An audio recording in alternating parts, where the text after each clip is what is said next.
What's going on, guys? Welcome back. I am completely done with the whole entire build process of this SuperDuty build on my F-150. And one thing that I'm coming back for is I just want to kind of go through the whole entire truck, all the things that I had to kind of redo, all the new brackets, where to get brackets, how to go about things, the ways that I did things. This build went really smooth. So I want to help you guys by making a video of the whole entire thing, and all the parts, what I'm running wheel size, what I'm doing lift wise, springs, all that sort of stuff. So yeah, just hang out a minute and I'm gonna go through all this stuff and show you how I did it. So first things first, I'm gonna start outside on the twin I-beam setup that I had here. These are your twin I-beams right here. They go up to the frame and motor mount that you will have if you do have the twin I-beam setup. But if you're going from leaf spring setup, this is a whole different story. So I still have my coil springs, everything attached.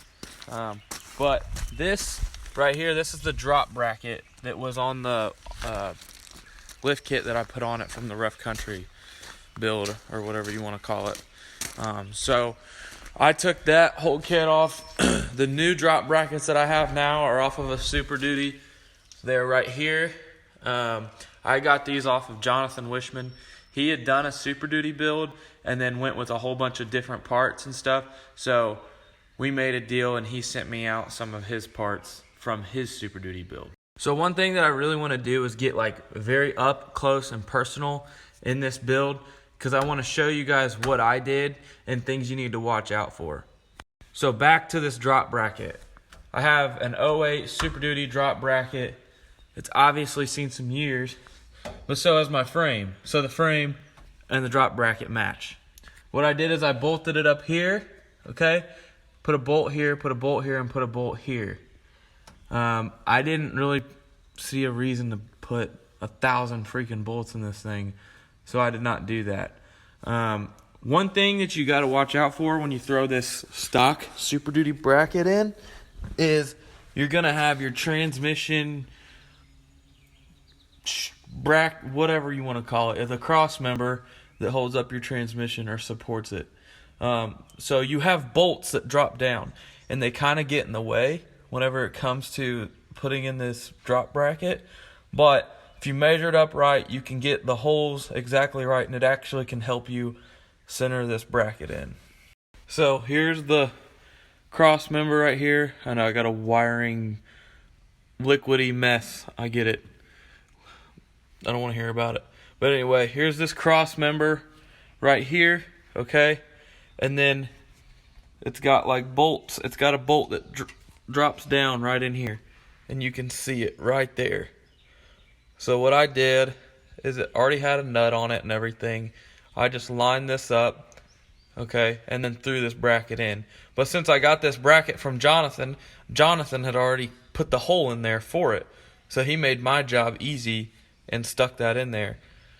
What I could do is measure this out for you guys and give you a measurement. That way you know how far from this line out here to put that notch in there to seal that up. Around all the bolts through here. That's the transmission drop bracket bolt that it's in your truck. You have to drill that out when you use the stock SuperDuty bracket. And then I've got the bolt going through for the radius arms all the way out, and then you can see the axle here. So the SuperDuty drop brackets were honestly very easy to put in. I had both of these in within an hour. Everything lines up really well. Obviously I have no drive shaft right here, and we're obviously still two-wheel drive for now. Moving up to the front of the truck a little bit, I'm going to show you the radius arm, my brake lines, spring or shock and coil, and the bucket. So here you got your radius arm coming up. I'll show you what it all looks like. Still need lockouts, but there's the brake line. I had to get an extended brake line. That's brand new. I got to mount that all in there. Made sure all that fit. Here's my shock. This shock came from the rough country kit that I had on here previously. It fits up and bolts up perfectly. You can see it down there.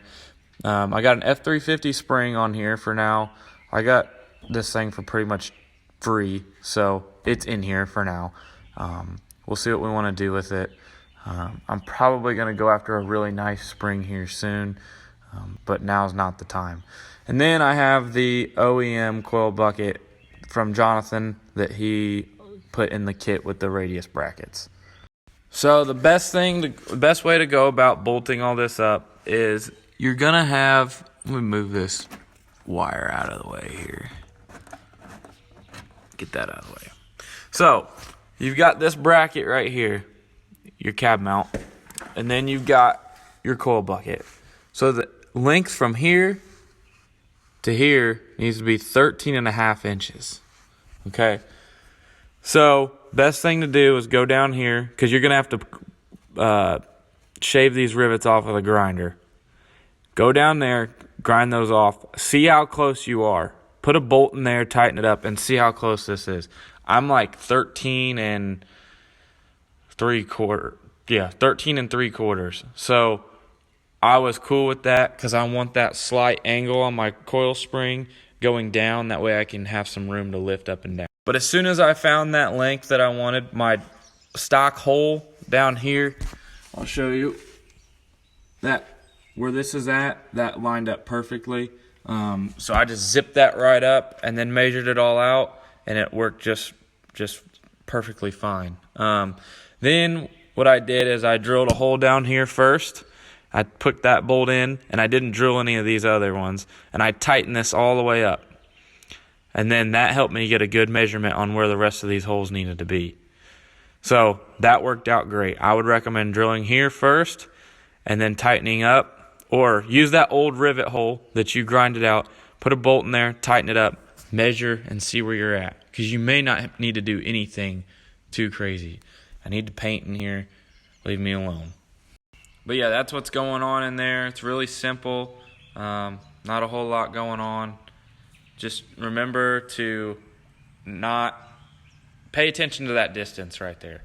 Because if that is not anywhere near that 13.5, you may have some issues coming your way. But anyway, here's the 35-inch wheel that I'm running. It's 20 by 12. I cleaned it up a little bit. Good tread.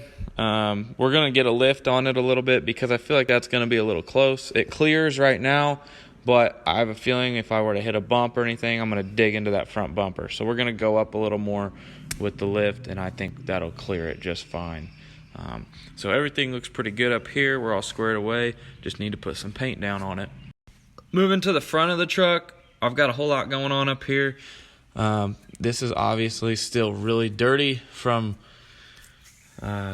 wherever it was sitting before I had it. So I've been working on cleaning this thing up. It was absolutely filthy.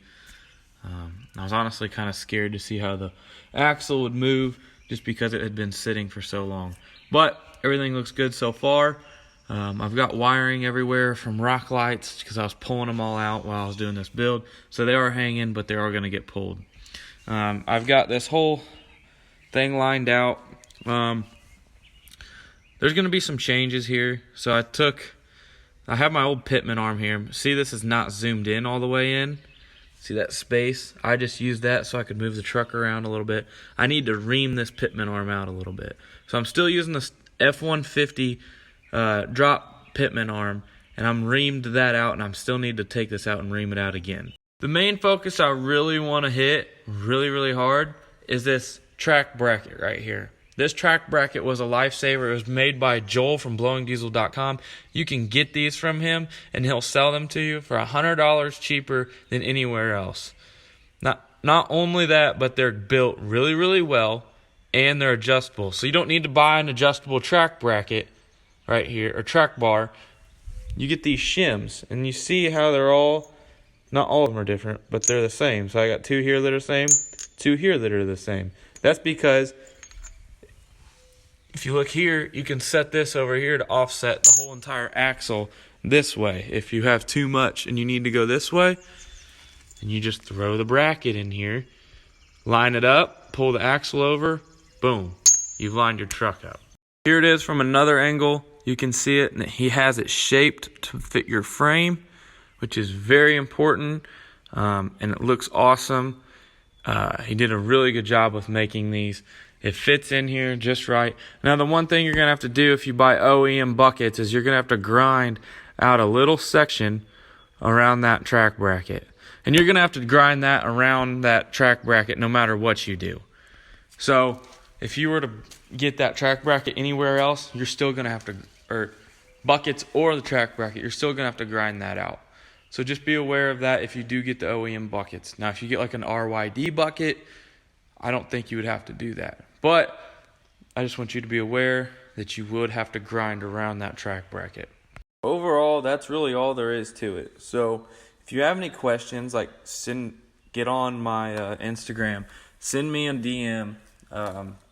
If you can comment, I still haven't figured YouTube out, but if you can comment, and I'll try to answer that question, or someone else will answer that question.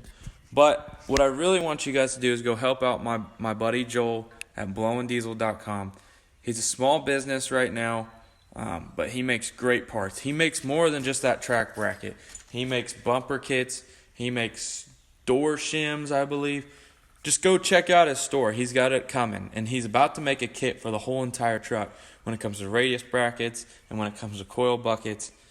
He's really on the come up for all this stuff, and I promise you he'll be reasonable.